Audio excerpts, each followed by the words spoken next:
Don't forget, if you'd like to receive ad-free versions of The Evolution of Horror, sign up to our Patreon, patreon.com/evolution of horror.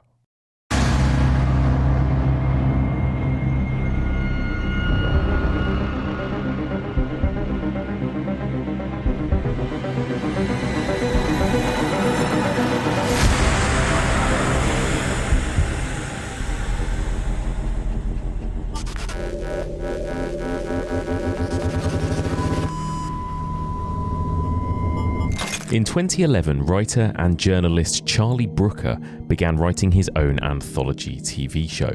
Throughout his career, Brooker was mainly known for writing comedy, but here he was trying something different, a sci-fi horror show that told dark, dystopian stories about the dangers and horrors of technology. Taking inspiration from shows such as The Twilight Zone or Tales from the Unexpected, Charlie Brooker's Black Mirror took on contemporary issues, but he set them in a very near future, a world which he described as taking place in 10 minutes' time. What started as a small, homegrown British show for Channel 4 soon expanded to become a Netflix phenomenon, including feature-length episodes with huge budgets starring Hollywood actors. But even after 15 years and 7 seasons, Black Mirror remains one of the smartest, most disturbing, and most prescient horror TV shows on the air. The mind is a computer.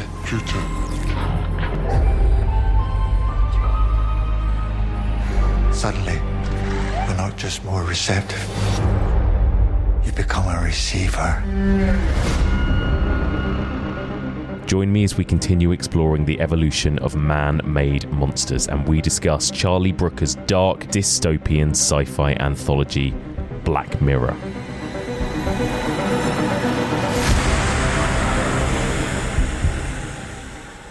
Welcome back to the Evolution of Horror. My name is Mike Muncer, and as ever, I am your host. In this podcast, we explore and dissect the history and the evolution of the horror genre, one subgenre at a time. We are currently in the middle of our 11th season, exploring the evolution of man-made monsters, and this is part 30.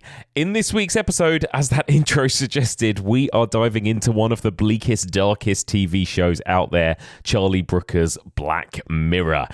This is going to be a little bit like last week. We're going to be discussing the TV show as a whole. Me and my guests will spend the first half of the chat just talking a little bit about the themes and some of the kind of the progression and the evolution of Black Mirror from its first episode through its 7 seasons. And then in the second half of the discussion, me and my guests will each be counting down our top 3 episodes. We do, however, keep this fairly spoiler-free, this discussion. We don't give away too many big twists or plot endings. This is an anthology show, of course, so every episode has its own self-contained story. It's not like Battlestar Galactica last week, where we talked about this kind of one grand narrative. We sort of jump into various different episodes, and we don't spoil too much throughout, so anyone can listen to this discussion. So, joining me to discuss Black Mirror, I've got 2 returning guests, 2 very good friends of mine. They know a thing or two when it comes to sci-fi TV shows and films, particularly stuff dealing with AI and mad science, of course. It is James and Matt from Journey Through Sci-fi. Hello, guys. Hello, Mike. Hello, Michael. Feels like it's been a while. When did you guys last... What was the last thing we all discussed together? Was it Triffids? Day of the Triffids. Oh, my God. And Firefly over on our podcast. And Firefly on your podcast. Wait, no, you've been on for Mad Science, haven't you? Yeah, so I came on your podcast to do The Skin I Live In? Yeah. Yes. Which was also a while ago. Because how's that been going? Because you guys, James, we've been doing similar vibes on both our podcasts, right? You've been doing Mad Science. How's that been going? Yeah, it's been great. We're slowly coming towards the end of our Mad Science series, but it's been a really expansive one. And like you said, it's got lots of connections to horror as well. It feels like the most horror adjacent series we've done so far on the podcast, but we've covered a real sort of the length and breadth of Mad Science, like everything from Flubber and Nutty Professor to the Human Centipede. Real horror Tusk. stuff. Yeah, real hardcore stuff. Oh my God, Human Centipede. Had you seen that before, both of you, Human Centipede? Okay. But as a much younger, more resilient man. Have you seen Human Centipede 2, Matt? I've seen that and I thought, and I really liked it when I first saw it. Did you? But rewatching Human Centipede, which I remembered as a campy, fun movie, yes, and being actually quite horrified and disgusted by it, I was like, maybe I won't be revisiting Human Centipede 2. I mean, just as a sort of like, hey, this isn't a Human Centipede episode, but like as an achievement in film to make that as a sequel to Human Centipede, that is amazing, and I think that still stands. But I have no desire to rewatch it now. I don't think I could handle it. No, fair, absolutely fair. So this series that I've been doing here has been broader, and actually I've probably covered stuff that you guys have covered across various different seasons of your podcast, because I'm doing a lot of AI. I also had Anna on from the Final Girls a couple of weeks ago, who's also been doing a series about like tech and machines and AI. James, are we all just really terrified of AI right now, do you think? Is that what's going on? I think it's, well, as we'll get into when we're talking about Black Mirror, I don't think it's so much the fear of AI as the fear of people using it and the way that people use it and the kind of like, well, the eventual dumbing down of society that I think AI could bring. I think it's more just how people are going to use these things as opposed to the thing themselves. Yeah, definitely. Matt, what do you use AI a lot in your day-to-day life? Like, how do you feel about AI? Hardly ever. I think every time I try to use it, it just doesn't do what I want it to do, and then I spend so long prompting it, I'm like, I could have done this, I could have done the thing that I was trying to get it to do, and then I get distracted, and I normally just try and make it talk in either Jar Jar Binks' voice or Yoda's voice, because it just won't work. And I'm like, okay, rephrase all that as Jar Jar Binks, and then write me a poem as Jar Jar Binks. It's actually really good at that. Fair. But I've not got any practical applications out of using AI so far. Yeah, me too. Maybe I'm just using it wrong. James, you use ChatGPT, right? Oh yeah, I have to use all the AI stuff just at work, just to get through the day. I've got so much on. Like any hand that I can have with the amount of tasks I end up doing, I'm totally willing to do it. And also, like, I feel like if you don't know how to use AI effectively, someone else who's using it is going to take your job anyway. So I think that's something to be aware of. I have been working on a Mike Muncer AI voice so that I can take Mike's job and just make Evolution of Horror with AI. We've done that at work. I'm joking, but yeah, people do that. People do that. People do that. It exists. In fact, I saw somebody sent me a link to a podcast. I don't know if you saw this, James. It was like #1 in the film history podcast in the UK, and it's an AI podcast. It's just two AIs talking to each other about film history. Oh, it's mad. It's so mad. And we've, I've worked on shows where they might not have had the right line from a presenter, and they've been able to get that line using AI generated voices and things. Oh, man. That's quite clever. If you need a jingle, get AI to do the jingle. There's lots of things there. Did you see that podcast, which is like the AI Michael Parkinson? Yes, I heard a little clip of it somewhere. Yeah. So they brought him back to life via AI and have proper celebrity guests interacting with him as if it was the real Parkinson. And it's just the scariest thing to imagine. It's insane. It's not very good, though, apparently. So I think we're still okay in the podcasting circuit. Yeah, I think we've still got a way to go. Like, you can definitely still tell that these are kind of soulless computer voices, right? So even if they're convincing. So that's good. So speaking of, I feel like we're going to talk about a show that has, like, predicted this kind of thing for a while, right? Matt, first of all, I apologise to you both for having to put in so many hours in watching so much of this. Matt, how has this experience been for you? Because it's not a fun show to binge watch, right? I don't know. I disagree. I've really enjoyed watching it back. Good. I love Black Mirror. There's loads I hadn't seen before coming to, go from the beginning and rewatch it. So catching up with myself and being like, oh, this is all new stuff to me from here. And it's been a really, really long time since I've seen some of the episodes. So half of them felt new for that reason anyway. Yeah. And I think for the most part, it's so well written. It feels so fresh. It's so great to watch. It is consistently incredibly bleak and depressing, but there is always a sense of humor. It is written by someone with a great sense of humor, whether he is being funny or not. You feel his sense of wit. Absolutely. I think even at the bleakest bleak, and also the bleakest moments are sometimes there very much as a punchline. Yeah. And he's happy to use something incredibly miserable structurally as a punchline. So you can sometimes like get a laugh even out of something so depressing, because it's like the natural conclusion when a comedy person is writing the episode. Definitely. I found that, especially on rewatches, I've kind of found myself laughing at some of the darkest stuff in this show. So Matt, did you so you said some of these episodes were ones you'd watched for the first time, so you haven't kind of followed it season by season as it's been coming out? I did up until a few years ago. Yeah, I think I definitely hadn't seen any of the newest season, and we watched a handful for our show at one point. So like I'd seen Striking Vipers, but nothing else from that season, you know. Right. So yeah, there was about 7 episodes that were completely new to me, and another 7 or 8 that I really, really didn't remember because I'd only seen them once several years ago. James, what about you? Have you always kind of kept up with Black Mirror every time a new series drops? I've tried, but as time's gone on, I think the more Netflixy Black Mirror's become, the increased sort of length of these episodes means that finding an hour and a half, when we're also doing a film history podcast where we watch a load of films every week, I think finding that hour and a half spare to watch a Black Mirror episode now is a little bit tricky. And also, even when you see that sort of like hour-long runtime on any of the episodes, I think, I've sort of dipped off of it a little bit. And it doesn't quite have, I don't think it quite has the same buzz. Like, I also, like, part of the reason I haven't watched it, I'm just not excited to put it on. Now, I think that it is still great, and all of the episodes that were new, the usual ratio were great. Yeah.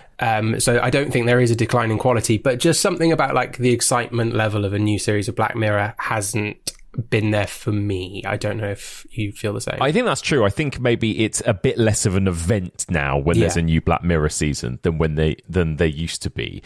And I wonder do you think this is partly because of the world we live in right now? Like, do you think, James, people maybe just can't face in 2026, for example, watching Black Mirror, you know, like when new episodes pop up? Because it does feel a little bit like, like, here we go, you know? I think that's more about... So you can see a shift in the way Black Mirror is presenting itself now as well. So obviously, because everything is the way it is in the world at the moment, and there's a lot of really depressing stuff happening, I think Black Mirror's kind of shifting a bit, and I think most people don't know about this kind of shift that it's doing. It feels like watching the newer episodes for this, it feels like there's a shift back to the more emotional side of stuff, rather than this kind of satirical, hard-hitting, like the sort of punchline angle that Matt was talking about previously, that Charlie Brooker was doing in the early series. I feel like Black Mirror's changed a little bit since then because of everything that's been happening in the world, like pandemics and like government politics, all this kind of stuff, which is also makes some of the earlier episodes a lot more prescient now, looking back, which is mad. Watching particularly the first 2 seasons when it was just a Channel 4 show, watching those ones now, it's like, oh my God, like Charlie Brooker kind of saw a lot coming, right? Do you think there's anything in that, Matt, in the, you know, a lot of people have kind of talked about this and joked about this, that it's almost like, are we almost living beyond satire now? Like, is there anything Charlie Brooker could even write about that doesn't already exist in the world almost? Do you know what I mean? I don't know. I think that actually what we've seen, particularly in the last few seasons of Black Mirror, is that as things develop culturally and technologically, it's just more fodder for Black Mirror episodes. Anything that is announced in the news, especially in the world of tech, is a possible Black Mirror episode. There's 2 quantum computer episodes in the last couple of years, and that was like, I think the first one may have come out probably around the same time as Devs, or a little bit after Devs. So it was obviously like a quantum computing moment. Right, yeah. So, and there'll be something else down the track. And then plenty of AI episodes, a great subscription model episode. You know, as these things kind of become newsworthy in the real world, then obviously Charlie Brooker's just sitting there watching the TV, as we know he does. And then, you know, there's an episode idea out of that. So I think he'll never run out. Yeah, I hope not. I think he doesn't plan to stop anytime soon. So we're going to talk about the show, and we'll talk a little bit about its kind of evolution, and we'll go through it, and then we'll finish by talking about a few of our favorite episodes. First of all, start with the basics. James, what is Black Mirror? How would you summarize Black Mirror to somebody that had never seen it or knew nothing about it? It's a sci-fi anthology series about tech and society. That's good. That's succinct. That's very succinct, isn't it? Started in 2011. It's still going now. It's had 7 seasons and a couple of specials. And you mentioned, Matt, the kind of voice behind this show. Now, there have been a couple of guest writers, different guest directors, but really this show feels very much authored by one man, doesn't it? Charlie Brooker. I would describe Black Mirror as like a box of dark chocolates. So it's an assortment. You never know quite what you're going to get from one episode to the next, but you know it's going to be dark chocolate. It's a worried show. It's a show that's worried about today. Even though it's often set in kind of near futures or sort of allegorical futures, it's really always about now and what's going on now. Generally speaking, I think most shows exist to reassure people. And I kind of wanted to do something that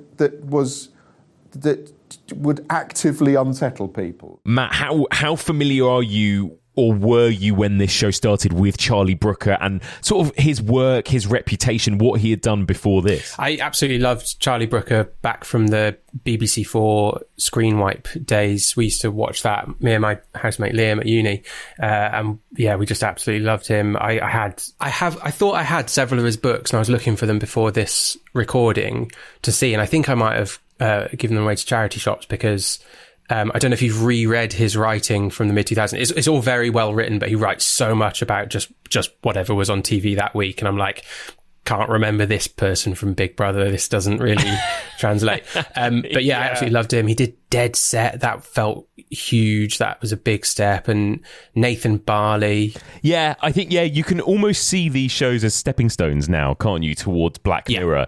You know, he was a journalist. He wrote about television. He wrote about video games. Then he had his own TV show, Screen Wipe, where he satirized television in such a clever, such a funny way. I loved that show too. I'm Charlie Brooker, and I'll be your host for this short series, which basically consists of reviews of other TV programmes, features about the ghastly backside of television, and loads of other stuff which should hopefully prove just entertaining enough to stop you slashing your own throat open with a bit of old tin. Actually, that's our mission statement. And then, of course, after Screen Wipe, he also made, as you mentioned, Matt, Dead Set, which is this sort of satire of reality TV show, but it's also a horror, right? It was, we are watching a series of Big Brother in the Big Brother house, but a zombie apocalypse happens, and we're watching it through the eyes of Big Brother contestants trapped in this house, right? It was brilliant. And you could see that is very much a step towards Black Mirror, right? That idea of mixing horror with kind of satire of pop culture. I think, you can see that. Yeah, you can definitely see that. I remember resenting Black Mirror a little bit because I felt like moving towards that meant an end of Screen Wipe and Yearly Wipe as well, which he did continue doing for quite a long time. His 2016 one on the year of Brexit and Trump was a banner 2016 wipe, end of year wipe. I think it's still on YouTube. I would recommend people watch it. It's very funny. And the extended Charlie Brooker universe now, Philomena Kunk doing her own programs about her. You know, he's got a tremendous and weird legacy in TV and a weird kind of route into it as well, from his website to his TV shows. But yeah, I absolutely loved him. So I was very excited when this came. And I was definitely expecting a comedy when it started. Mm-hmm. So I was a bit wrong-footed by it when it started as well. Yeah, but it does still have that sort of comedy in it, doesn't it? That's what's really interesting. James, can you feel, his background as being, he wrote for a magazine in the 90s reviewing video games, then he was reviewing television, film, pop culture. This is a man who is a diehard consumer of media in a lot of ways, as well as being this incredibly talented writer, obviously. Can you feel that when you watch Black Mirror? I think so, yeah, because if you're a media critic and you spend all of your day critiquing the entertainment industry, you're going to have a few strong opinions, aren't you? And I think the way that science fiction works is you're taking these big ideas and you're twisting them up in a way to make them more entertaining to people, and also sort of making a comment on society and what's going on in the wider world. And I think Charlie Brooker's in a very interesting position to do that, having been critiquing all these things. And then the way that he brings that sort of satirical edge into Black Mirror is just so fascinating, because he's making satire, isn't he? All of these episodes are satirical in their own way. And that's like a different kind of comedy to what we'd usually think of with these kind of things. But even though these are so dark, it's kind of like a little bit of black comedy in there, deep within the depressing nature of some of these episodes. There is something, there's just something very, very interesting about that, isn't there? There's something very, like, I think that appeals to us, particularly us three, right? Because we've got science, we've got heavy sci-fi, we've got a lot of horror as well, and real darkness.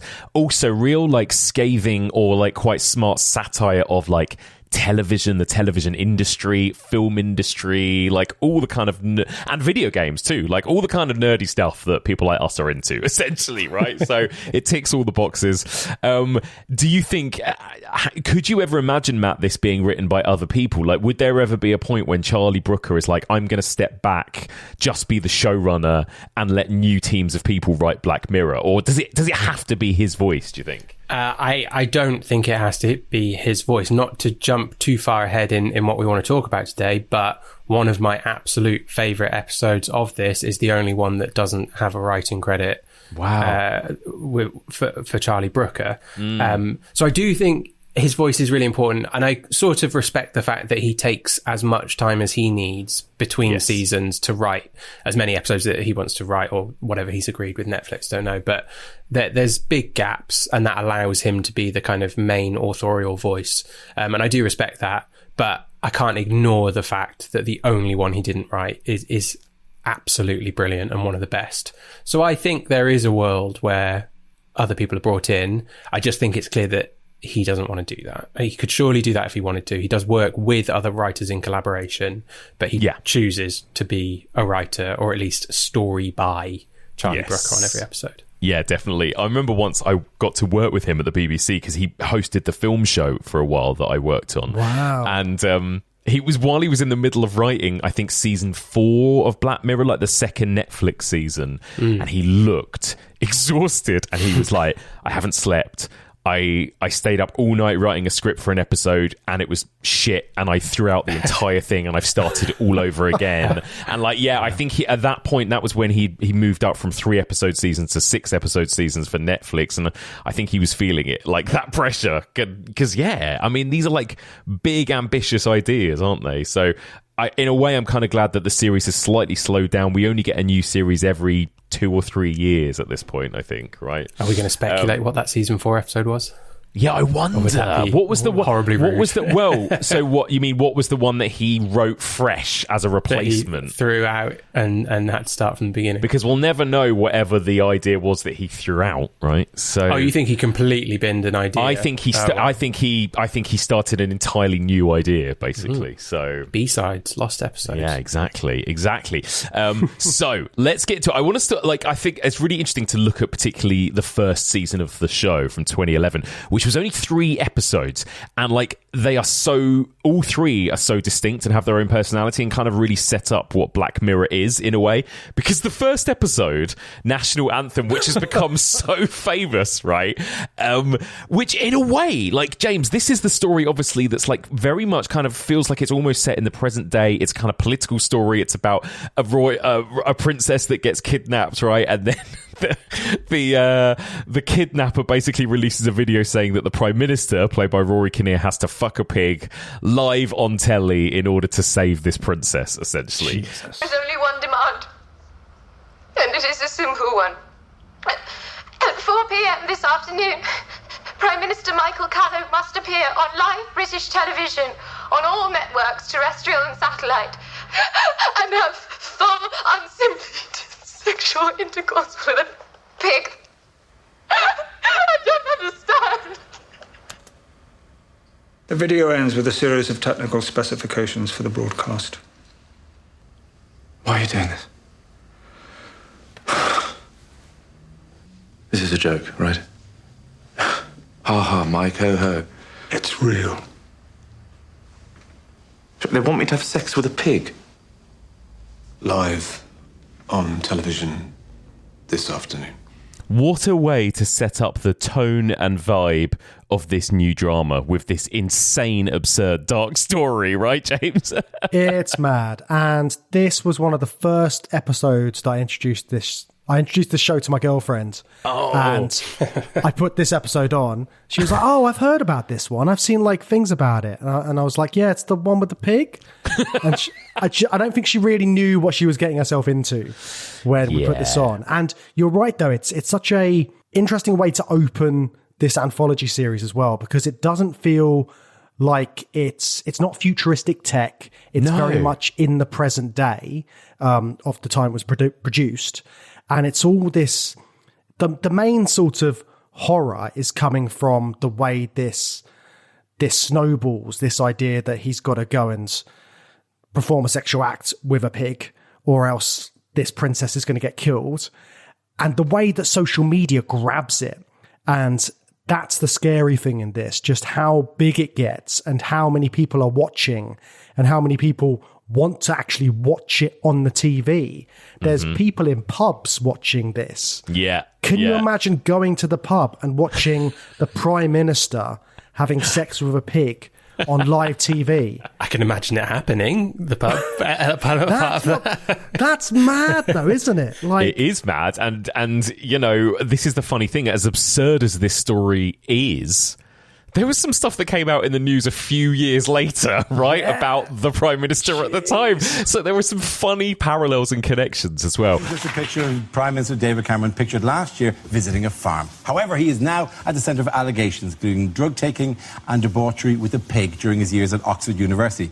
The claims are made by former Conservative Party Treasurer Lord Ashcroft in a new biography serialised in the Daily Mail this week. The PM spokeswoman said she did not see the need to dignify the book by offering any comment, and other sources close to Cameron later dismissed the pig allegations as nonsense and not true. So that's settled with. We need never mention it again. I do find this episode a really interesting episode 1 to set up this show because it is quite different. Like James said, Matt, there's no sort of like sci-fi tech in this or anything, right? Like in a way, this is quite misleading, I think, as a first episode. Yeah, it's pretty bonkers first season, really. Yeah, structurally and thematically, and you know, and when you look at what we would probably consider Black Mirror to be as a whole now, it's all pretty mad. And this is a very atypical Black Mirror episode. Don't know if that's just the story he wanted to write or if there was something deliberate, if he knew he wanted to make it a very sort of techie series. Yeah. But if that is the case, then I think maybe it's a good idea to put this first because it does allow it to be anything then, doesn't it? And he's more recently moved away from that typical Black Mirror mold. Tech is bad, here's why we're destroying ourselves with it. That's the overarching theme, right? That's a reasonable assessment. Definitely, yeah. But then to open it with an episode that isn't really that, it's heavy on the social media, but I don't think tech is the bad guy here, and it's all modern, real tech anyway. So that just frees him up later to do other episodes that don't have to be in any kind of a mold, because here's how it started. This is what the show is and was, so it can be anything. It's quite a bold fun, and it's funnier too. Like, I feel like, Matt, if they had started, if episode 2, 15 Million Merits, had been episode 1, I don't think it would have grabbed as many people necessarily, you know? Yeah, I mean, I don't think 15 Million Merits is very good, to be honest. I think it's one of the weakest. It's the weakest of the three, isn't it? Yeah, definitely. But is it something to do with it being on Channel 4 as well, and sort of Channel 4's reputation at the time of being this really sort of provocative channel that they chose to have this as the starter, like something which will really be splashy? And could be a Channel 4 choice, not a Brooker choice. Definitely, yeah. I mean, Channel 4, for people who don't know, and I think this is the thing, right? A lot of people now think of, especially people maybe outside of the UK, think of Black Mirror purely as this kind of Netflix show, right? But it started as this very low-budget British drama on Channel 4 in the UK, on broadcast television. Channel 4... classically, I mean, this has changed a little bit with our TV channels these days, but Channel 4, the whole identity of the channel was that it was a little bit more anarchic, a little bit more political, a little bit more boundary pushing in terms of the the content that it would put out, right? It always, like, ever since the 80s when it launched, it had kind of content, films, TV shows, dramas that could be a bit more explicit, a bit more provocative, maybe more satirical than the sort of stuff that you would get on BBC One or ITV, for example. So in that way, absolutely, I think this, like, really absurdist, grotesque satire about the Prime Minister of the UK committing a sex act on a pig it does feel very Channel 4, right? James, what do you think of those kind of early Channel 4 seasons of the show? Well, they all have that sense of Britishness, don't they? And that's not just because it's just like a British cast and everyone's a bit dour. It's that kind of awkward, darkly funny stuff that's happening in these scenarios, because it feels like you wouldn't get something like this on American TV. Yeah. Like, it has to be here because it's exploring the sort of skeptical nature of the British as well, isn't it? Yeah. Because we're all skeptical. We're all sort of doubting stuff all the time. That's kind of in British culture, it's in itself. Yeah. And yeah. There's a kind of dryness to it, isn't there? Like, yeah, dryness is the word, isn't it? And all of these episodes kind of have that. And they're all they're very knowing, aren't they? It's like, you can tell there's a British writer behind the scenes going, look, I'm writing this to sort of point the finger at these people. Aren't they the ones we should be looking at? Isn't this stupid? Yeah. How do you find the kind of early Channel 4 stuff, Matt? It feels so Channel 4, I think, doesn't it? Those early years. But hard to put into words exactly why. Yeah. I think it was interesting watching it all back, because when it moved to Netflix, I had a sort of completely unjustified sense of betrayal that had happened. Yeah. You kind of almost feel like it's gonna sell out or something. Selling out, right? Absolutely. Yeah, that's what it felt like. Like, my favourite band had gone mainstream. Yeah. But watching it back, like, the quality goes up, and it's not just the production quality. Like, the writing is more consistently great, I think. I think it's there's as many bad episodes as good ones in the British ones, in my opinion. Not bad, but like the weaker episodes, there's, it's kind of a 50-50 mix. Yeah. But when it's good, it's so good. And then when it's not, you're just like, don't really care about this one. And then I think it gets a bit more consistent when it moves to Netflix. So there's something to be said about that. And I don't feel that sort of sense of betrayal. Also, like, half of the episodes still have a majority British cast after it moves to Netflix. He still sets it in Britain or casts a load of British people. Yeah. He absolutely keeps that balance, doesn't he? He almost alternates between the British and the American stories in that first Netflix season. But I think the way the show sets its stall out in its first season is so interesting, because episode 1 is so different, and then episode 2 is something completely different again. So you go from this kind of political thriller in episode 1 into episode 2, which is 15 Million Merits, which is much more sci-fi, futuristic, dystopian, very, very different. And so I think that 1-2 hit of episodes 1 and 2, James, kind of show that this show can be anything, right? Yeah, and I think it really sets out its sort of genre stall in 15 Million Merits, because you've got a very sort of clear dystopian world being shown to you on screen, and like a very clear comment on the nature of reality shows and consumer capitalism, all that kind of stuff. It's very sort of direct in its message, and it's really depressing. It's got like it starts having a tinge of like historical sci-fi as well at this point, because this feels like, because obviously 1984 is where you get sort of the main idea for dystopias from, being a British novel as well. So it's having that kind of element to it in this. You're throwing more dystopian stuff in there. Yeah, there's almost a bit of kind of that sort of Running Man type like narrative, isn't there, in 15 Million Merits, something like that. Yeah, it is. And actually, do you feel that, like, obviously, we'll talk about this more as we go, there's less horror, out-and-out horror in season 1, but do you feel, Matt, a lot of kind of classic sci-fi influences on, even the early years of Black Mirror? I think, like, in a general sense, yes. I actually don't like it as much when the influence comes too much to the fore, I guess, and it becomes more like a pastiche or Brooker just doing a version of that. Not always, sometimes I like that, but I'm thinking of the Nordic crime drama, which I don't think is a very good episode because it's just doing that. And the one about the bees, where it's just like a police procedural story. Yes, the bees one. A lot of people really hate the bees one. I quite like that one, but it's quite silly. It was the first one. Don't quote me on this. It feels like one of the first ones to run for over an hour. I think it was. I think maybe apart from White Christmas, maybe. Sure, Christmas which is special. a special, and you sort of let it off, don't you? You've had a glass of wine, it's Christmas. It was the first feature. Yeah, exactly. It was the first feature-length episode, I think, that was just a normal episode. Yeah. So you do feel that, though. It's like, this is going on for a long time. Could have told this story in 50 minutes. But so when that influence comes through, but like the sci-fi, and then, talking about the sci-fi influence, so maybe I'm just a hypocrite. I do like USS Callister an awful lot. Obviously it's well, that's just a really well-made space opera, isn't it? I think the sequel episode they did is an even better like space opera movie pastiching Star Trek, because Callister is a much more traditional tech is evil, we're destroying ourselves using tech and we volunteer for it, and all of that stuff.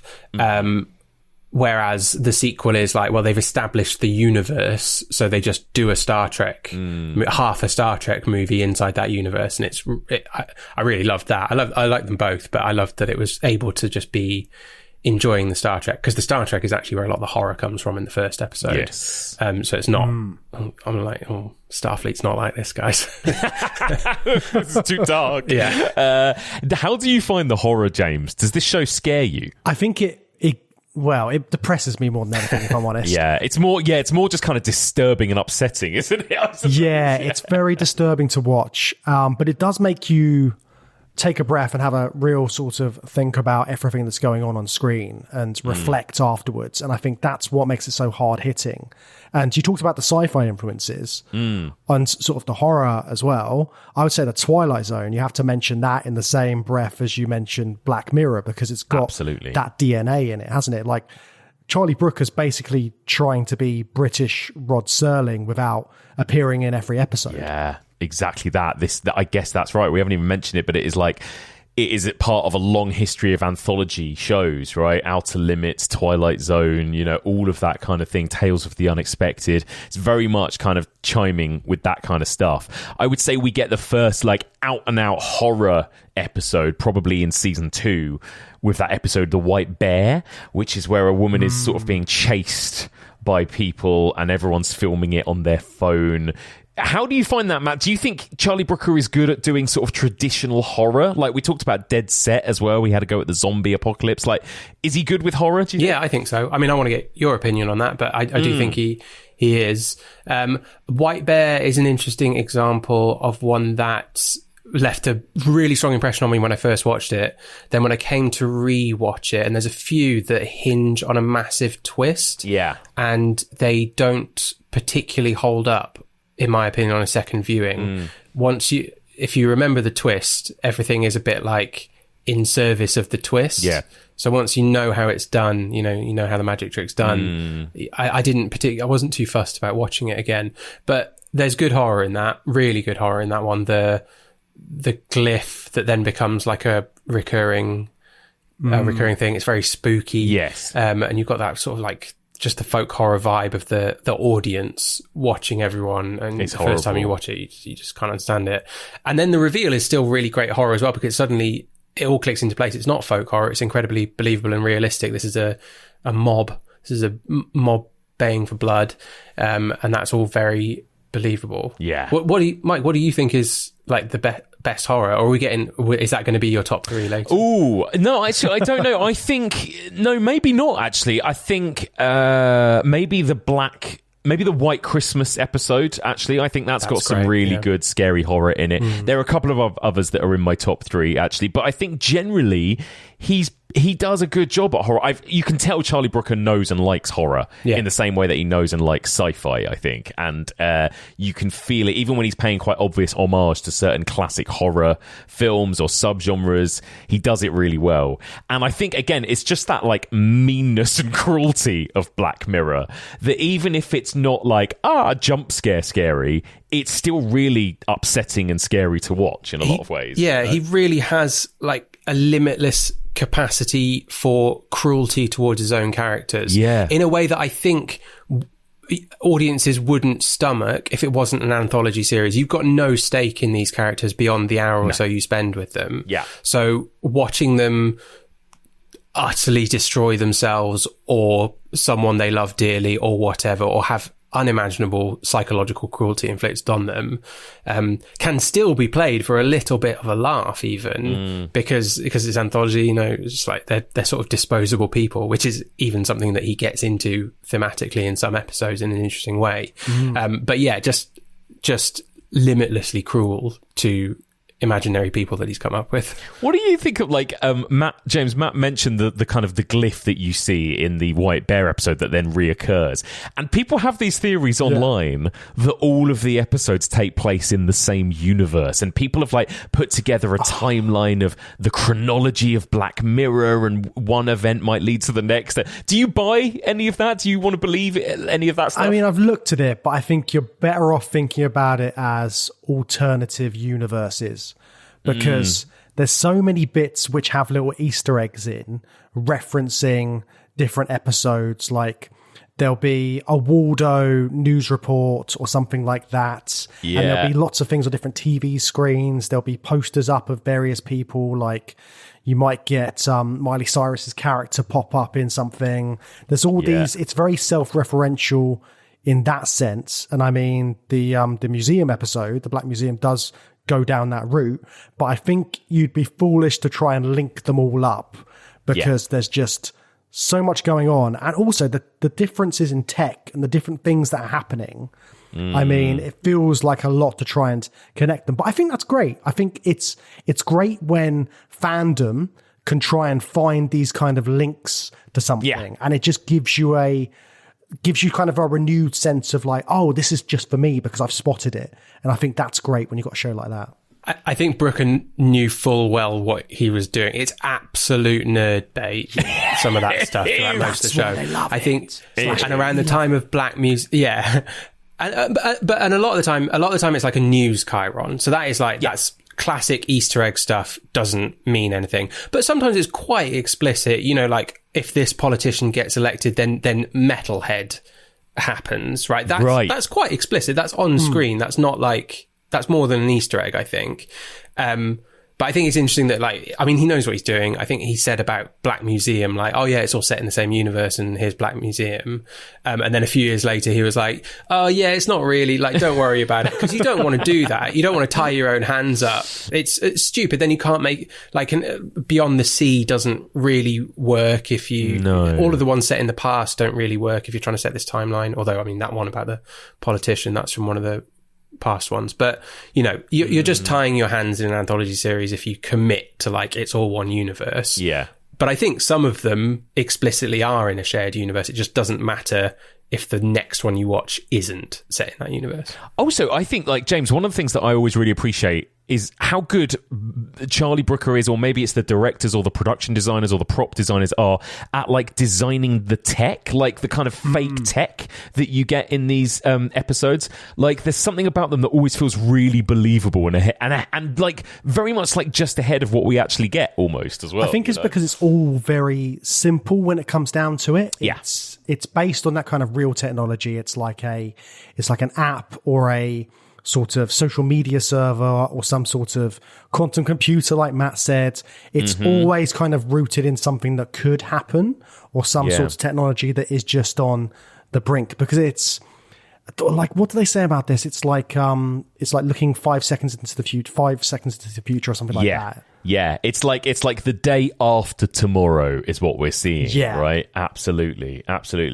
That is what makes it so scary, I think, a lot of the time. Like, the first episode, Matt, of the sort of Netflix era is that Bryce Dallas Howard one, right, where everyone is rating each other out of 5 for everything. And if you have a lower average rating than whatever, 4.1 or whatever, it means you might not be able to get a house, you might not be able to get a job, you might lose friends, you know. And there is something about it that's like, yes, this is kind of absurd, but it doesn't feel like that much of a stretch from where we are, right? And I think for me, that's when Black Mirror is at its best, you know? Yeah, I love that. That's a good one, because I mean, the tech is it's what we have now. It's just social media apps. It's just the sort of prevalence and application of them. I think those are the best episodes. Just a simple tech, like you say, 5 seconds into the future. It's like what we have, but a bit more. And there are certain kinds of tech that become embedded into the show. There's just like lots of various versions of ocular implants or visual aids, vision recording, stuff like that. That's a huge one. He gets so much mileage out of that. Yeah. And digital copies of real identities. Those are the two that to me feel like the biggest two. He keeps coming back to those topics. It works every time. There's so much you can do with a digital version of a real person in a story. There's just got so much mileage. And again, to, come back to an episode not written by him, Jesse Armstrong writing I think that's the first episode with the ocular implant. Yes. The entire history of you you're talking about. Yeah. Yeah. And then it just keeps coming back. It's been such a driving force of the show. Yeah. Yeah. Well, let's talk a little bit about that transition to Netflix then. I just mentioned, 2 seasons and a Christmas special that were very, very British, very Channel 4. And the show was kind of slowly taking off outside of the UK as well, in the US. And it was kind of like capturing people's attention online. And soon enough, Netflix acquired it, right? And it became a Netflix show. And so all of a sudden, season 3 of Black Mirror had a very, very different feel. It jumped from being 3 episodes to 6, and it was way, way glossier. And season 3, episode 1, really kind of sets its stall, and it kind of tells us this is something a little bit different. We have this really gorgeous, big, glossy American story. It's directed by Hollywood director Joe Wright. It's starring Hollywood actress Bryce Dallas Howard. It's still dealing with these Black Mirror ideas of tech and social media, and it's really dark and dystopian and funny, but on a much grander scale. If we drill down into the numbers, you have got a solid popularity arc here. No one is this happy. A 2-year-old with a fucking balloon isn't this happy. Singularity is when computers learn to outsmart man like women did years ago. You are so adorable. We're genuinely empathetic as a species. We don't actually really want to kill each other. Gotcha. I mean, I was quite excited when they did this. I know that Matt said it felt like they'd betrayed us a little bit by going to the big leagues, but I think also there was the idea that if it could keep its sensibilities and Charlie Brooker helming it still, that we would still get Black Mirror, but we get it as a more polished article. And that happens with the writing, like we talked about, the sort of the look of it. It becomes more polished. They can explore bigger ideas as well, I think, because when you're restricted by a Channel 4 budget, there's only X amount of stuff you can do. So you can increase the sort of genre range you're looking at as well, because it's Netflix. They want to appeal to more people. So I think all of that stuff comes into it. But I think starting with Nosedive is really interesting as well, because of the sort of social media angle of it. Yeah. And it being a streaming service. And you find with those later episodes that it becomes very self-referential as well in terms of talking about streaming services, talking about social media, yet it's using all those things. Like the Netflix account, the Black Mirror account tweeted something when Trump was elected as well. So it's like it's becoming like a reference point for everything else. So it's like all of these sort of things are feeding back into the Black Mirror ecosystem.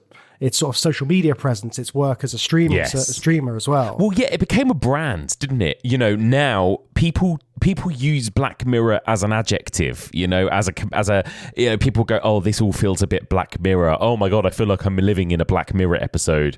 Oh, Black Mirror now has become a shorthand for the world we live in when things seem really dark. The real world news, politics gets so absurd that we almost cannot believe it's real. Trump being elected in 2016 and Black Mirror tweeting about it felt very apt, right? Because that was the beginning of what felt like we were living in a Black Mirror world. So one of the things I was going to say about Nosedive as well is it's interesting because of the social media ratings and being podcasters, one of the things we do at the end of every episode is say, give us 5 stars so we can beat the algorithm. So having an episode where it's give us 5 stars and you can help me pay for this, like you can help me rise through the ranks and get a better job and all this kind of stuff. It's really, I found that comparison quite interesting watching that episode this time round. Yeah. How did you guys feel about that? It is exactly that, isn't it? It is like, I guess for us as podcasters, there's even more extreme versions if you're YouTubers or whatever, where it's like and subscribe, like my whole livelihood depends upon it, essentially, right? And it is, It's dark, but it's very, very real, isn't it? Yeah. And the interactions that she has with people in that episode, where it's sort of a meaningless interaction to them, and they rate her 0, and it's like, this is ruining my life. Yeah, exactly. And it's a really fun first episode into this new era because it looks so glossy. It almost looks like this kind of fake, glossy kind of utopian world, right, that they're living in at this point, and then that slowly gets kind of eroded away as the episode goes on, which is amazing. Do you like seeing a bunch of like big Hollywood names pop up in Black Mirror, Matt, as well? Because that's happened more and more, hasn't it? You know, you'll get like Salma Hayek, and you'll get, you know, Jesse Plemons and Bryce Dallas Howard, and all these people pop up. Yeah, I mean, of course I do. I mean, it does start in the Channel 4 era. You get Don Draper coming in for the final episode, which was I remember being quite surprised by, because like he was. Do you know how that happened? No, how did it happen? He wrote a letter or an email to Charlie Brooker, John Hamm, and said, "I really love Black Mirror. Just wanted to say I love the show." And then Charlie Brooker was like, "Oh, by the way, I'm doing this Christmas special. Do you want to be in it?" That's brilliant. And that's how it happens. Yeah, I love it. I love it. Exactly. And then, so of course, as well as that, I think Charlie Brooker also explores what else it means to be on a digital platform, right? To be a sci-fi show about digital technology that is also on the digital biggest platform in the world, which is Netflix.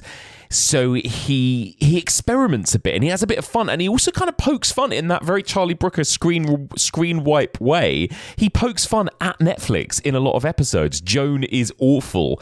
That episode, there's some really fun things that they did as part of the kind of Netflix branding of that with streaming services, and you could personalize it. But you could watch different versions, couldn't you? Yeah, exactly. It kind of, you know, these certain episodes felt almost like interactive. And then, of course, the biggest example of that was Bandersnatch, right? Which was essentially a choose your own adventure episode of Black Mirror, where you could actually, it came up with options and you could decide what the characters did and kind of explore different stories. Yeah, I mean, that's a mad episode. I have to say, I mean, that is so fun to play with and such an interesting experiment with format. I think it's not like one of the best stories.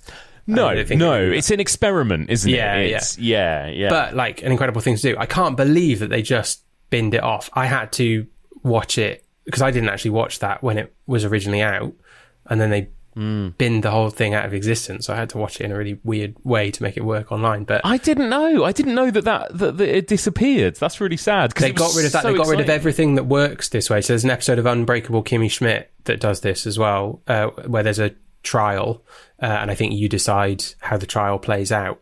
That's gone. Tons of kids content that's like choose your own adventure stuff. It's all gone. It's some sort of like the tech was expensive or whatever, you know, to make, they had to design like a whole system, particularly for Black Mirror. Black Mirror was more complicated than, because they had just been doing children's content before then. So they had to really up their game. And they just, I mean, it's the same as like, is it Warner Brothers that's always just like deleting content because it's tax write-off or whatever? It's along those lines. Yeah. They just turned around and said, yeah, we're getting rid of all this stuff, which is ridiculous. And then there's just like, it just doesn't exist anymore. It's not just like a movie where, you know, you could have it on DVD or, you know, and then it's gone. It's like gone. It doesn't have an official version. It doesn't exist anymore. It's a real shame. That is really sad. Did you do Bandersnatch, James, when it was initially out on Netflix? I remember really clearly like doing the whole choose your own adventure thing. Did you get to try it? I did it, but I hated it. Did you? Because I'm such a completist. Oh, I know. I was like, I'm going to have to just sit and do every single scenario. Oh, and no. I just want to watch an episode of Black Mirror. So I sat there trying to figure out how to get all the different like endings and then all the different scenarios. Yeah, it was just too much for me. There was too much choice. For someone who sometimes struggles with making decisions, having to do an interactive version of Black Mirror is like the worst thing for me.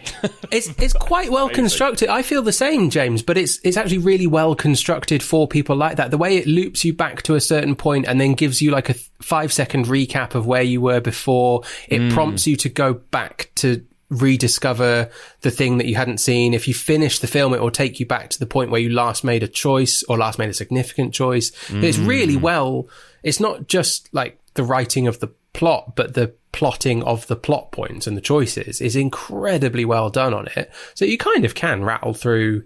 I certainly felt like I'd experienced like 80-90% of it. I'm sure there's more bits that I could have got, but I was getting like metatextual stuff and scenes where it's on the set of the film Bandersnatch and stuff like that. You know, I was really like, I was like, okay, yeah, I feel like I've got a good run out of this on the first attempt. God, I think I only scratched the... I think I did it once, turned it off, and that was it, and never went back to it a second time. You just got to an ending of the story and stopped. I got to an ending and I was like, oh, that was fun. That was a fun thing to do. I didn't even think about it. It can end in about 10 minutes if you make the wrong choice. Okay, so I must have made a few choices. It was a good hour-long experience for me when I watched it. So you have to make an unkind choice for the main character in order for the plot to proceed past the first main choice, which I think is really interesting, because I did deliberately... The first choice is like, do you want this cereal or this cereal? So it's meaningless. It's just to like get you into like how to make choices. Yeah. And the second choice is whether or not he should take the job. Or whether he should do it all at home or something like that. And I chose the choice that would make his life difficult because I was watching Black Mirror. I just automatically chose that. And that was the only one that I had, and that progressed the story. That was the only one that I had to like reboot the whole thing. Like, I just want to see how that played out differently. And you end the story. If you make it convenient for him, you end the story. Amazing. And it loops you back and you have to do it again. You have to choose an unkind choice. You've got to be cruel to the characters. Absolutely. It's Black Mirror. Yeah. I made the right choice. That. Yeah, exactly. Well, and I think that it feels right, doesn't it, James, that like Black Mirror of all shows that is exploring tech and is exploring TV, and it has evolved from a Channel 4 show into being this like digital thing now that is experimenting with its own form and how it interacts with its audience and everything. Yeah, you know? And also it's still like that particular episode feels like it's sort of chiming in on the nostalgia aspects of it as well, because if you've ever played one of those interactive games as a kid, you're kind of it's taking that technology and then advancing it into this. And it does get all very metatextual, doesn't it, with all the different things you can do on it and all of that stuff. But I don't know, for me it was still like I wanted that definitive story and I wanted that sort of round up ending, because all the other Black Mirror episodes, they end with a twist, but not all of them, but there's always something sort of uncanny valley that you're entering when you're watching a Black Mirror episode. Yeah, I totally get it. It's like sometimes you just want to watch one of your favourite shows, right? And you don't want to have to actively participate. And I think, Matt, you know, as cool an experiment and as cool an experience as Bandersnatch is, I feel like that's not going to be anybody's like favourite episode of Black Mirror, is it? You know? No, it just doesn't hold up. But it's almost, I don't know, it's almost a shame because like sometimes Black Mirror has the best writing, the best stories. Like when it's good, it's so good. And just imagine if Bandersnatch, you know, experiment with the format was also an all-timer Black Mirror story, you know? I think that I don't really like the one set in the past because it gets away from that 5 minutes into the future tech thing. And I miss that when it's not there. This show also does have a bit of heart too, right? In fact, I actually think that's quite important to Charlie Brooker's writing and the dystopian dark stories that we get.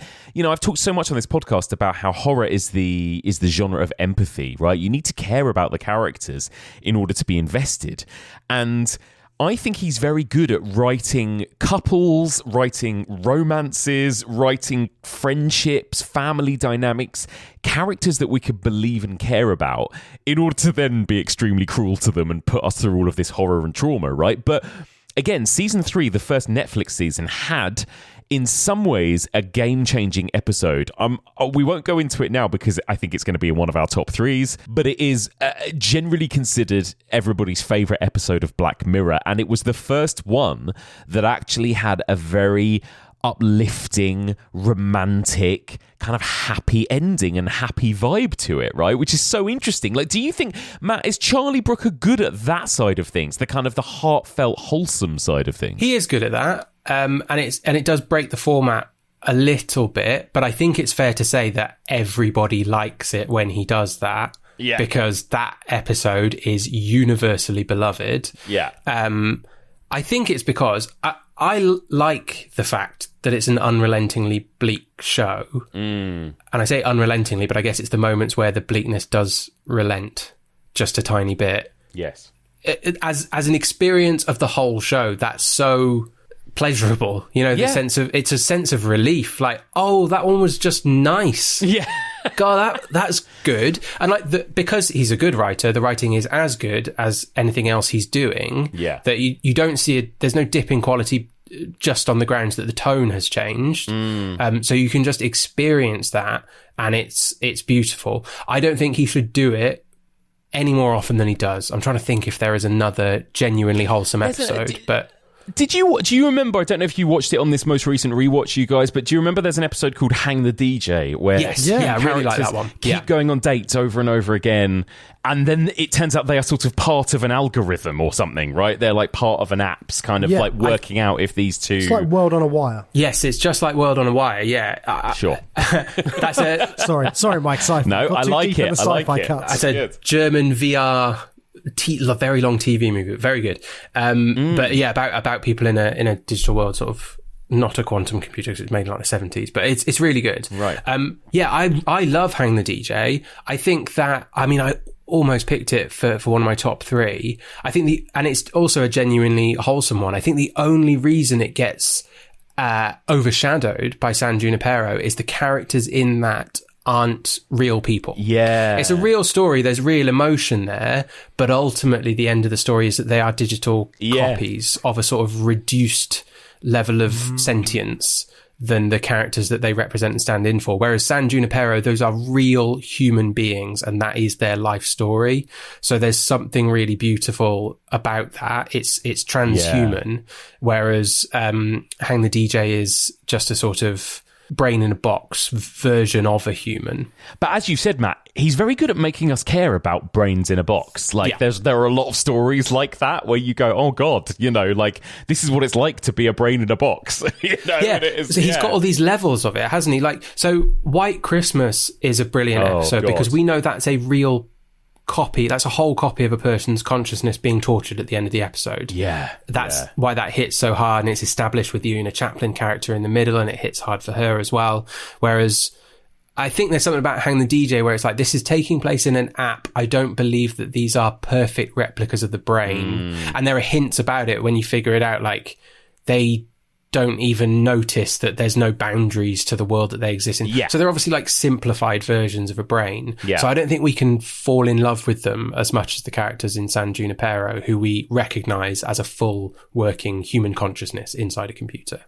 Definitely. James, I bet you love a few of the more wholesome, happy ones, don't you? Oh, yeah. I need some sort of respite from all of the depression and the isn't the world shit. And there is like San Junipero and Hang the DJ, they have elements of some of your like Eternal Sunshine of the Spotless Mind almost type things, right? They have those kinds of vibes, I think. I think you need some sort of hope amongst all of the sort of darkness within these kind of things. And I think that's what something like like Matt's favorite show is Star Trek.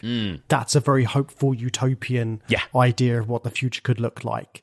And I think when you have these really dark stories to kind of wake people up, you also have to have the stories which are kind of going to connect with audiences in that more emotional way, because in order to really get into this show and for it to be an anthology, it needs to cover a wide spectrum of emotions for the audience as well. Yeah. Because you can be scared by all these episodes and you can sort of take a breath and think about what's actually happening and how it might relate to the real world. But I think when you're watching any sort of film or TV show, the things which resonate with people are the ones which you have an emotional connection to, whether that be you're scared or you're happy or laughing, all of those kind of things. And I think Black Mirror, when it's at its best, it's doing these things at different points. And it has those moments like, you've got moments where you've got episodes which are incredibly sad, but then they also have hopeful bits and they have emotional things and you care about the characters, and all of that stuff really is just needed for it to be a successful show. There's one more element that I think is like real magic in Black Mirror that has nothing to do with genre and nothing to do with tech, sci-fi, all of that stuff. But all of my favorite ones are just two-handers between two actors. So, supporting cast and all of that, but two main roles, usually a couple playing off each other.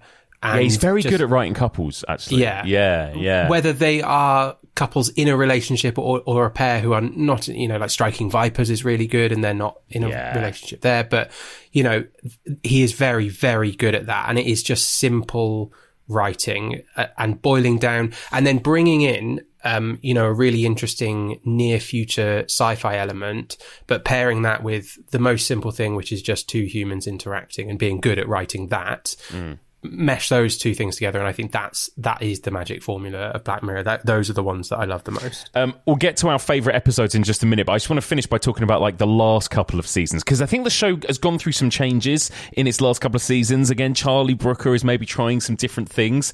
Like Matt's already mentioned this, James, but there are a couple of episodes in season 6 that like are set in the past rather than the future or in the near future or whatever, or they're going more into horror. He named a couple of episodes Red Mirror rather than Black Mirror and stuff. Like, how do you find those sorts of changes and those experiments that Charlie Brooker's been making in like the more recent seasons? You see, I'm not opposed to them because, like we said earlier, when you've got stuff which is hitting a bit too close to home in the dystopian stuff that it goes through in Black Mirror, I think you need like that respite, which I'm after.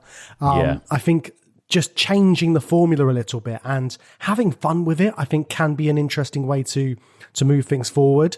And also the fact that it was Red Mirror kind of meant that you knew what you were getting, something slightly different to what you'd had before. And I think that's important that they'd kind of made that distinction. It's if you look back to the first series and how they had that first episode which didn't really feel like it was connected to the dystopian stuff and the sort of anti-tech stuff that happens later on. You kind of get that again with the Red Mirror series in season 6 and leaning into the supernatural and giving it that more sort of dark anthology tone, I think is fun. And also you don't know where you're going to end up, because if they start throwing like magic and horror and werewolves and demons into the mix, then how is Charlie Brooker going to make these sort of social commentaries then? And will they still work, or will they just be fun anthology episodes? Absolutely. Like you said, James, like I think it's season 6, Matt, right, where we have a werewolf episode, we have a demon episode, there is a Scottish serial killer episode as well. Like it, and Beyond the Sea's in the mix there as well, isn't it? There's 3 and Beyond the Sea, which is set in 1969, isn't it, as well? So it's very much kind of like it's doing something very, very different. Season 6, isn't it? You said already, Matt, like you're less keen on this stuff, are you, than the kind of the purer sci-fi stuff? Kind of, but as ever, I'm pretty hypocritical when I say make these proclamations, and then because I love Beyond the Sea, I think it's really great episode. That is amazing. I would also say, as a rule, the more high concept it is, the worse it is. But Beyond the Sea is really high concept, and I loved it. So, but for people that don't remember, Beyond the Sea is the 2 astronauts in space, right? It's Josh Hartnett and Aaron Paul, and they get to sort of transfer their consciousness down onto Earth to visit their wives or whatever, don't they? Yeah, it is a brilliant episode. It's so good. And but there's a kernel of classic Black Mirror stuff in there, which is that like there's a hopeful technology that is abused, and there's a really fucking nasty home invasion scene in that episode as well. Like speaking of like pure horror, Well, speaking of, but so I guess the point I was going to make was I don't like the Red Mirror ones, I don't like the period pieces, but I like the fact that the show has this ability to just do whatever, because then, you know, you get these episodes that I don't like, but then I will also get a Beyond the Sea, which I really like. So it's all good, isn't it? But speaking about that pure horror, Mike, like, how did you feel as a horror fan sitting down for suddenly a Red Mirror episode? How do you react to that? Were you happy, or were you like, hold on a second, this isn't... Loved it. Yeah? Loved it. Yeah, I was so happy with season 6. I think I did an episode of it here on Patreon because there was so much horror, particularly in that season. You know, werewolves and demons and stuff. Like, it's really fun. There's a bit of me that almost felt a bit cheated, that none of it felt enough like I was getting Black Mirror episodes, I suppose. Yeah. But I still also really enjoyed it for what it was. It just didn't feel so much like Black Mirror, did it, I suppose? So it's interesting. Yeah, I remember watching the werewolf one, and whenever the reveal happens, I was like, oh, it's a werewolf story. Yes. Oh, it's a werewolf story. Right, exactly. But then within that, there was kind of some interesting commentary about the kind of paparazzi culture of the early 2000s, wasn't there? Yeah, the early 2000s, specifically whenever Suri Cruise was born and A-Marie's One Thing was playing on radio, because both of those things are mentioned in the first 2 minutes of the episode. Exactly. It was very much that, like, Britney, Paris Hilton era, wasn't it, that it was going for, you know, which I appreciated. And the last season I thought was good, but like a mixed bag. I really loved the USS Callister sequel. There was one episode in the middle, is it Hotel Reverie, which I found too long. I think it's like 2 hours or something. Did you see this one, Matt, where the woman, like, the actress gets stuck in a movie, basically, doesn't she? I really like that one. Ages. And it's one of the more hopeful, sweet ones, although it's quite bleak at the same time. I struggled with that one. I just felt like it went on and on a little bit too long for me. That too one, schmaltzy for the king of horror. I liked it. I like that one. It's tricky because I think you're supposed to feel like a lot of time has passed for that actress, right? That's sort of the point of it. But I felt like that could have been a really good tight hour, but it felt a little baggy to me. I think the one that lets down that season is Bête Noire, which is the second quantum computing episode, but I think which is really silly. Like, I just think it completely lost track. Like I was saying about where I normally don't like the high concept ones, this one this doesn't feel a few minutes into the future. This is a magician, dressed up as a sci-fi story. Which was a real shame, because it was actually really fun. The sort of the gaslighting and psychological torture was brilliant, and then there was this big reveal that twists it into the world of magic that felt like it was just sitting wrong for me. Yeah, agreed. I really liked Plaything in that last season, the one with the little the little, like, whatever they were, almost like Tamagotchi pets that guy became obsessed with. That was really fun. Bandersnatch reference, great. Yeah, loved it. Bandersnatch is still rubbish. Do you like Plaything more than Bandersnatch then, James? Yeah, 100%. Do you think it redeemed those characters a little bit? Yeah, I was like, okay, I'm sitting down for a full episode. Let's see what's going on. Much better. Is it Will Poulter? Is that his name? The guy who plays the programmer? He is brilliant in both of them. He's so detached and odd, but he's great. There's great moments in Bandersnatch where he detaches from the narrative, and like he's aware of the fourth wall and stuff like that I really enjoyed in that, and he's really good in Plaything as well. Well, I think also going back to what you said about Bête Noire and the sort of the crazy quantum science in that almost just feels like we're in magic territory or Doctor Who or something, right? I think what we lose then is that idea that this could happen, right, at any moment. And, you know, Black Mirror has always, when it's been at its best, it's felt believable, I think, even when it is dealing with outrageous, absurdist stuff. I mean, it's amazing, right, how, you know, going back to the episode 1 with the pig, but there have been loads of other examples too of stuff that Charlie Brooker has written as fiction that has then sort of come to pass in one form or another, right? Have you just accepted the world's gone a little bit mad, and when it comes to writing, you can just be as imaginative as you want? Well, I think I'm a natural worrier, and that's often what the show is me kind of worrying, having little worry fantasies. And what is alarming is how many of the story ideas that we've covered in the show have either come true or there's real world parallels. Give me some examples. We did an episode in our second season called The Waldo Moment, which was about a cartoon character who runs for as an MP, and you can't believe how kind of offensive he is, yes, and yet how popular that is. Exactly, and at the time, people said, "Oh well, I don't believe that a character this offensive and crude could possibly be that popular." And in our story, he doesn't win. He comes like second. So we kind of underestimated. And then in 2016, someone became president of the United States who you think reflected some of Waldo's characteristics. Kind of, although actually originally Waldo was kind of based on Boris Johnson, really. Because I was thinking about how politicians who turn themselves into characters become kind of immune to any kind of criticism. They're beyond shame. He's very good, Charlie Brooker, isn't he, at knowing or worrying about what is just around the corner for us as a species, I think. And I think that's the secret, right, to the best Black Mirror episodes is Black Mirror at its best is telling often kind of crazy, absurd, dark stories that could be really over the top sometimes and almost cartoony, almost like South Park level stories, but telling them in a way where they feel believable, grounding them in something that feels familiar, with characters that feel real, with excellent writing, with a kind of almost verite to the way in which these absurdist stories are told, and therefore leave us at the end feeling like, oh God, this could happen. This could actually happen.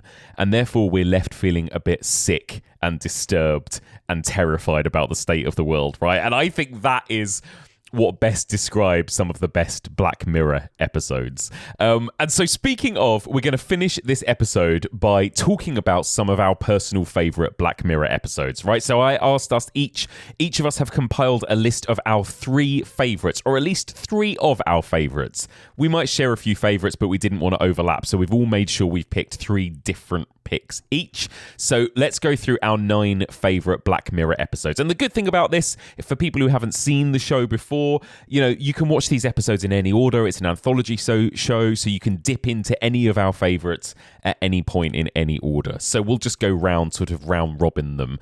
Matt, let's start with you. What's the first of your 3 favourite Black Mirror episodes? I'll get the one out of the way that I've already mentioned like 5 times this episode. Entire History of You, episode 3 from season 1, the only episode, no credit for Charlie Brooker as a writer, written by, is it Jesse Armstrong? Of from Succession fame. Peep Show and Succession fame. Me and Jonas, years ago, had a bit of a thing. We had a thing with Oily Dude Man. It's just a little thing, and I didn't even know you back then, so... You slept with Oily Dude Man. That's hilarious. We've all got our skeletons. How about you and Gemma? Oh, I told you about Gemma. Gemma was a nutcase. But you never mentioned Jonas. I did. I told you I hooked up with someone in Marrakesh. Jonas is Mr. Marrakesh. It was a stupid thing. I thought Mr. Marrakesh was some sort of super cool... Well, not him. It was years ago, and... Are you embarrassed by that? Because it's embarrassing. I'm sorry, but... Christ, are you not embarrassed? It was years ago. But you dated him for a month? That's what I said. Because when you told me about Mr. Marrakesh, it was a week. No, I didn't.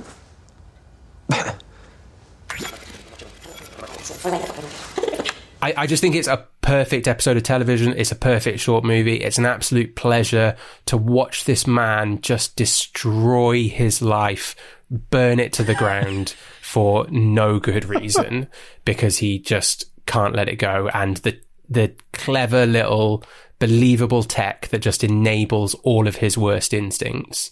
It's perfect Black Mirror. It's mad that it's not written by Charlie Brooker, but I just love it. Because it's the thing with the little chip in your head that lets you relive previous memories, essentially, right? So you're having an argument about the way a conversation went or the way something happened, and it's like, well, let's check, shall we? And you can replay it, essentially, right? And then... And you would. Yeah. And it really feeds into this, like, it's a very much like a kind of fragile masculinity story, isn't it? Like you say, of this, like, very paranoid boyfriend who thinks that his girlfriend's having an affair. It's so good. It is so good. It really stands out. So good. So good. You know, Robert Downey Jr. bought the rights to this, so he could turn it into a film for Warner Brothers. But he did it in like 2013, so I don't know if that's going to happen. But it's interesting, out of all of Black Mirror, that's the one Well, there may have been other ones which have had the rights acquired, but that one was a big thing. I wonder how that stands with Netflix. Good point. Since then, and if that changes that. But the thing is, it's perfect. It cannot be improved on. Why?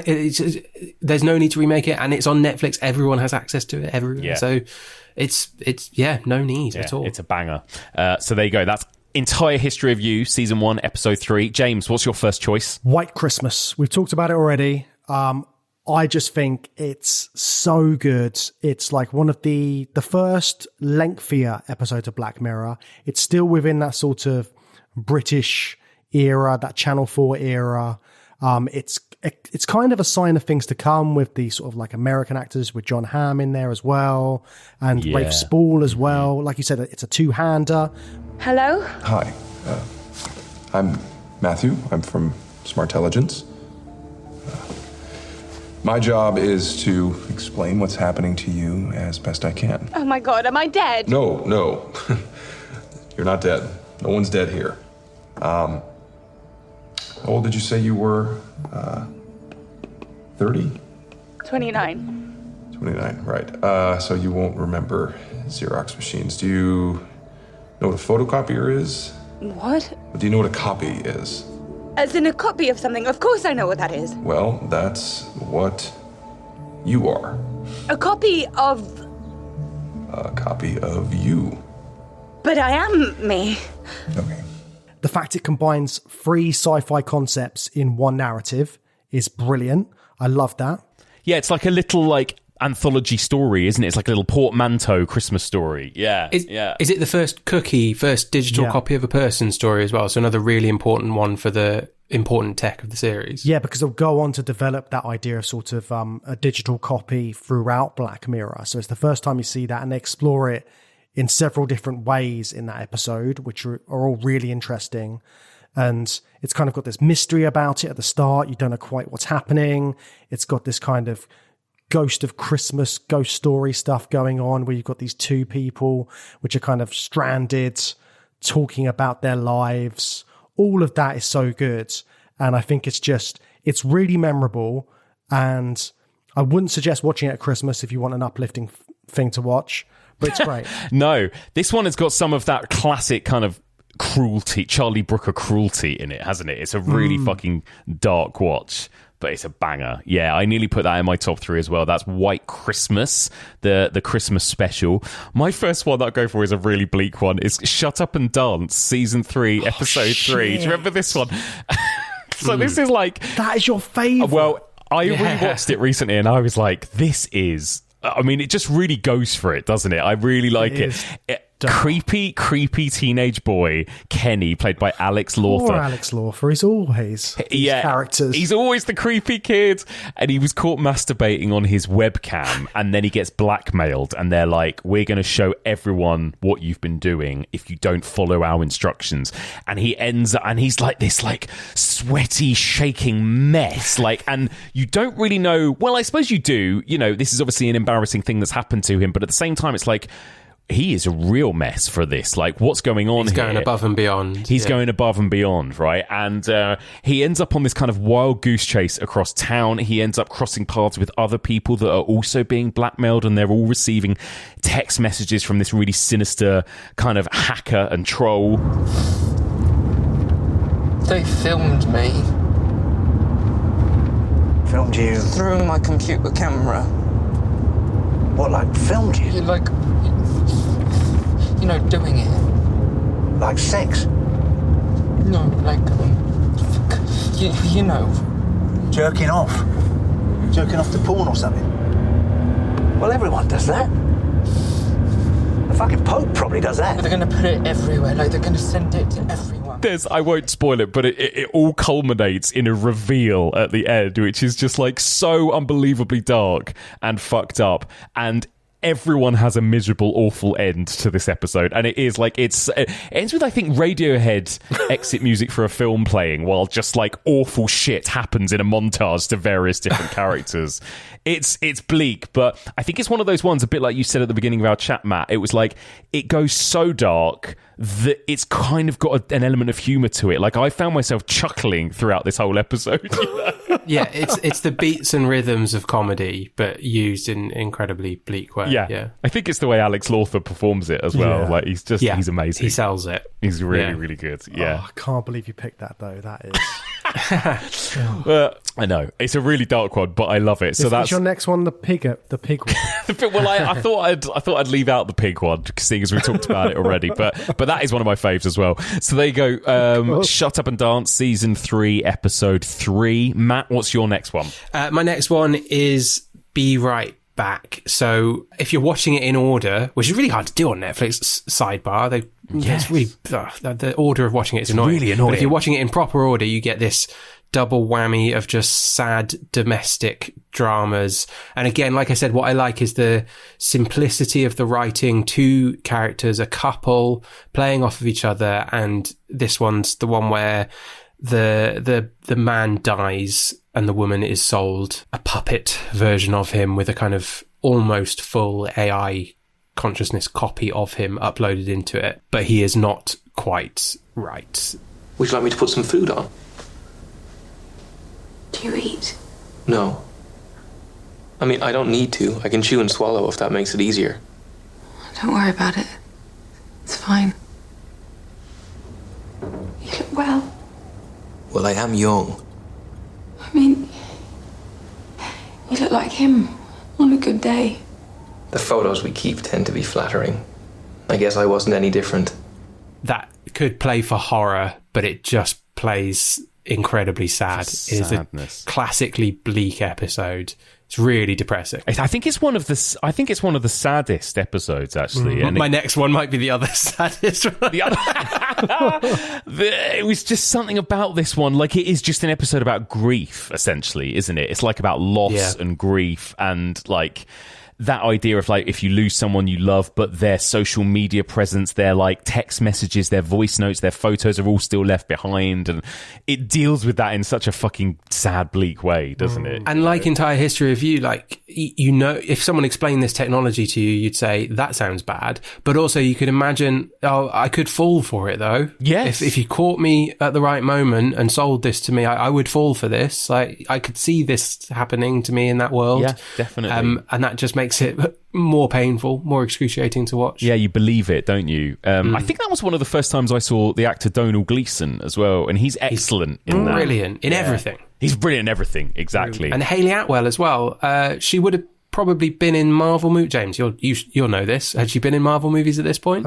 She was in the first Captain America film. So yes. So I think so. That would Captain America, I think, was before this. So. 2011. Yeah, and I think season 2 of Black Mirror is 2012 or 2013. So right, they caught her. They caught her just in time. Yeah, they caught her. Well, again, you see a lot of actors making their big breaks, don't you, in Black Mirror? Like, again, Daniel Kaluuya, Oscar-winning Daniel Kaluuya in episode 2 is great to see. Good choice. I can't watch that one much because I find it so sad, but it is amazing. That's Be Right Back, season 2, episode 1. James, it's the big one next, is one of your choices. Yeah, we've already sort of spoken about it in passing in today's episode, but San Junipero. Oh. Why the glasses? I like them. They totally work on you. But do you need them? Yeah, the lenses don't do anything. Knew it. I used to wear them in school, so I guess now they're just kind of a comfort thing. I figured they were kind of a fashion statement. Really? But then the rest of your outfit is not. But don't take that wrong. It's refreshing. You look around. People try so hard to look how they think they should look. Looks they probably saw in some movie. But I like these. They're authentically you. Thanks. Well, I think it's like the world's favorite Black Mirror episode, isn't it? You know? It's brilliant. Yeah. It's very emotional, and sort of the stuff that it explores, the sort of ideas around death and grief and the the want to be immortal, digitally immortal, all of this kind of stuff. It's a very hopeful science fiction for a Black Mirror episode, which I love. It looks beautiful. It's got all of these amazing sets and the kind of like nostalgia feed you're getting by going through the 80s and the 90s and the 2000s. All these kind of like things really bring it to life. But then the characters, it's these two characters falling in love and telling each other about their lives. And it's just got all of the things that I love. And I think it's got like this great sci-fi premise. It won Emmy Awards, which makes it even better as a choice. It's just brilliant. Yeah. It's brilliant. And I think, like Matt, you were saying, like, I think one of the other reasons I think this episode is more beloved than like Hang the DJ. It's the soundtrack, it's the world building and all of that other stuff as well. Like, I think San Junipero is the whole package, isn't it? I think it's the whole package cinematically, and all of those things together, all of the things you just mentioned, make it the most accessible episode of Black Mirror as well. So I'd bet any money that more people have seen this than any other. Like, if you've only seen one episode of Black Mirror, it'll be this one. It's very accessible for Black Mirror. It's very accessible for sci-fi. It's got these lovable characters, nostalgia trip, looks beautiful, all those things you're talking about. Anyone can watch and enjoy that. So it just stands out of the crowd and becomes like you say, the world's favorite Black Mirror episode. 2014, I think, or no, it's 2016, and I think that was like peak in the midst of kind of 80s nostalgia as well. That was like just before we got Stranger Things, and it was around this time when like a lot of movies were thrown back to that kind of like synthy, neon-drenched kind of 80s vibe that became so big over the last decade. I think I remember this being one of the first kind of major things to do that as well. So, it's a banger. So there you go. So that's San Junipero. That's our next choice. My next choice is Black Museum, which we have mentioned. And this is a kind of really weird episode that stands apart from some of the others, but I really like it. Again, it leans slightly more into horror. This one, it's a little bit like White Christmas in that it's almost like the flip side. You've got White Christmas and you've got Black Museum, and they are kind of polar opposites to themselves. But it's a portmanteau. It's a three-parter, essentially, where you've got Letitia Wright is in this one, and she essentially kind of like visits this like weird museum called the Black Museum out in the desert somewhere, and it's got like various different sort of experimental pieces of technology, and then behind each piece of technology there is a story, and we sort of delve into, I think, 3 of the stories. There's one that really stands out where a person is kind of stuck in a kind of loop of being electrocuted in an electric chair, which is really, really grim. Dawson's paint jacket paved the way for it. A perfect recreation of exactly how the agony of electrocution feels. Every volt simulated for real. Charlie Brooker talked about this Black Mirror, and he said that he wanted to do something that paid homage to like classic American horror anthologies like Tales from the Crypt, and he wanted to make a story particularly about a punishment and racism as well, like something that he hadn't really tackled yet up until this point. Letitia Wright is great as well. I think it's got like some really, really fun standout set pieces in it. So Penn Jillette as well did the short story for one of them, which is great. Yeah, which I think should have been a full episode. You've mentioned White Christmas and Black Museum. I do like those episodes, but like I love the framing devices in them, and I think all of the shorter stories are just a little bit undercooked, and especially that first one with the Doctor in Black Museum, which I really feel like that should be a whole episode. It's a great little horror sci-fi story. Well, it's funny because I think Charlie Brooker talked about, going back to what I was saying about how he threw out an entire idea. He talked about how this was made up of kind of ideas that he couldn't quite flesh out to be whole episodes as well. So I wonder if maybe that was it. Maybe that was the one. Exactly. So maybe that's why he thought, let's put a few of the little ideas together. But this one, as I think you've mentioned, Matt, already, this has loads of references to other episodes too, doesn't it? It's like a little cabinet of curiosities of different references. The white bear costumes in one of the cabinets in the Black Museum, that one stood out because I feel like that might have been the first time we saw the white bear glyph again. Yeah, right. And then from then on, it starts to become very, very common. It's in Bandersnatch heavily. and it becomes a really important recurring theme for him. There you go. That one's directed by Cole McCarthy as well, who directed The Girl with All the Gifts, the zombie movie. So there you go. Love it. So there you go. So that was my next choice. That's Black Museum, Season 4, Episode 6. We'll do one choice each left. Matt, what's your last of your three? The three I picked are all so similar. It's just... He knows what he likes. Yeah, really you've very much couples. got sad couples. I have a happy home life, but I just think they're amazingly well written. The next one is Common People from season 7. It's the first one. I couldn't believe there was an episode this good in season 7. It is classic Black Mirror. It's so bleak and it's so sad. It's the one where there's another couple and so there's a horrible accident to one of them. Yeah. They get in a car crash. Oh, no, sorry. I think she just collapses, doesn't she? She's got a sort of... Something in her brain, is it? Or something? Yeah, some sort of condition. But luckily there's an operation that fixes it, but you have to pay a subscription service for the rest of your life to keep that cloud computer service beaming into your brain. Otherwise you will just collapse. How much is this going to cost? It's less than you think. Is it less than we have? Because it's pretty tight. Honestly, it's less than you think. Because we're really trying to drive uptake, so our pricing is really reasonable. Uh-huh. And the surgery is free. Wow, okay. Yes. Okay. And then for the streaming, we run a subscription model, so it's $300 a month. And then it just gets worse from there. Higher subscription costs. Yeah, she starts spouting ads. Yeah. Oh, and again, God. it's an episode that ends with a punchline. It's unbelievably bleak when she spouts that final advert, but it's the rhythms of comedy. It is a punchline. Desperately sad episode, but I loved it. Also, the things that Chris O'Dowd has to do for money in order to upgrade as well. It's so, again, it's like riding that line, what Chris O'Dowd goes through especially, isn't it? It's like riding that line between tragedy and comedy in this episode, you know? Yeah. Oh, the ad stuff is just terrible, isn't it? Because no one likes a pop-up ad, especially if it's being said by your wife.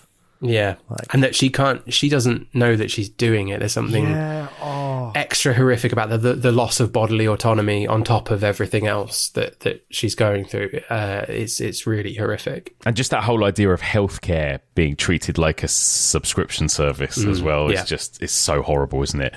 Yeah, good choice. That is the most recent season, isn't it? Season 7, episode 1, Common People. Lovely. James, what's your final choice? Well, all three of mine have had something to do with digital copies, so I had to have the ultimate digital copy one, USS Callister, as my final pick. So this is the one where you've got a game developer who creates his own private virtual world inside his company's online game, where he can play a kind of Star Trek style captain on a spaceship.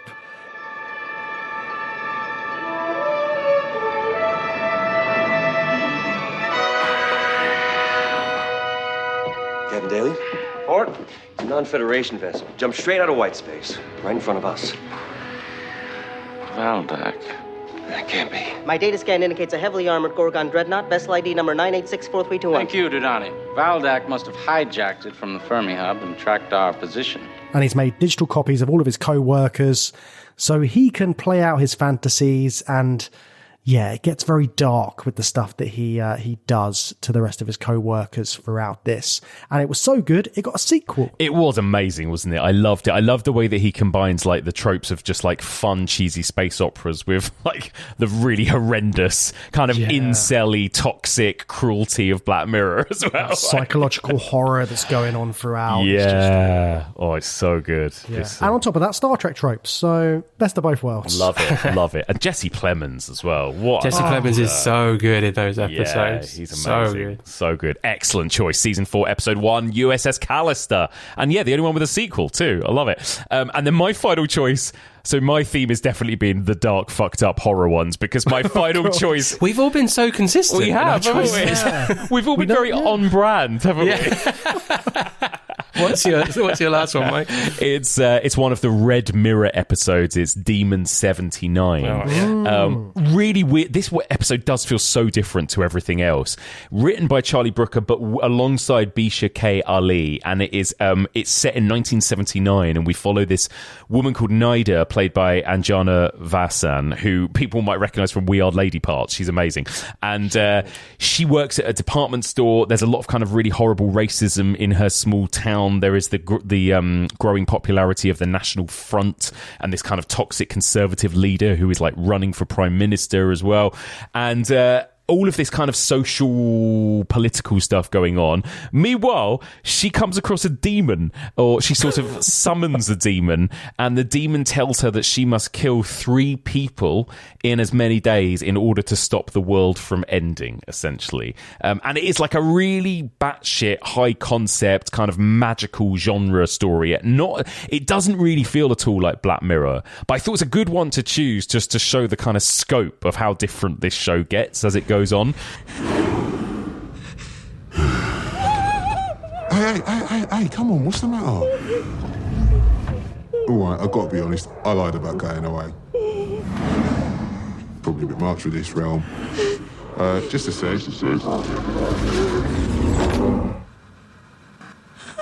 This any better for you? I peered into your soul, and apparently this is a physical look you find appealing. So maybe you saw this recently and liked it.